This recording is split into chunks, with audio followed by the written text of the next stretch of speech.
పిల్లలు ఈరోజు మరో కథ విందాం. అదే శిశుపాలుని కథ. చేది రాజ్యాన్ని పరిపాలిస్తున్న దమనఘోషుడు సాత్వతి దంపతులకు పుట్టినవాడు శిశుపాలుడు. వసుదేవుని చెల్లెలు సాత్వతి.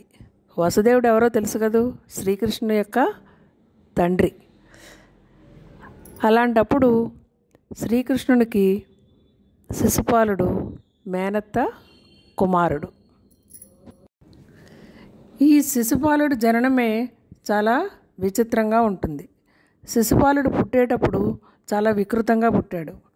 ఎలా పుట్టాడంటే నొసటి మీద కన్నుతో, 4 భుజాలతో, గార్ధవ స్వరంతో పుట్టాడు. అలాంటి పుత్రుణ్ణి చూసి తల్లిదండ్రులు ఇద్దరూ కూడా చాలా బాధపడ్డారు, కలత చెందారు.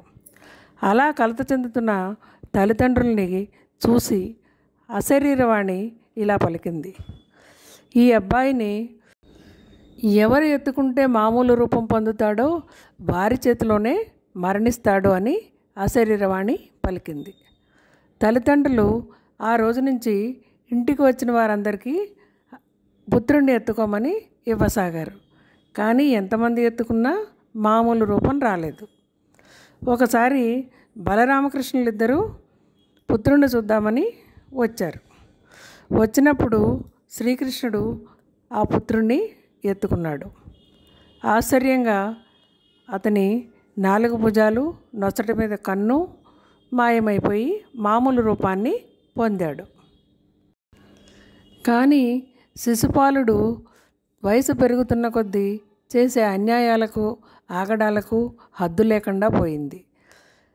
ఎన్ని తప్పులు సహించినా శ్రీకృష్ణుడు సాత్వతికిచ్చిన మాట కోసం చూస్తూ ఊరుకున్నాడు. చివరికి రుక్మిణీదేవి విషయంలో కూడా శ్రీకృష్ణుడిని ఘోరంగా అవమానించాడు. అప్పటితో అతనికి 100 తప్పులు పూర్తయ్యాయి. రాజసూయ యాగంలో శ్రీకృష్ణుడిని విపరీతంగా అవమానించాడు.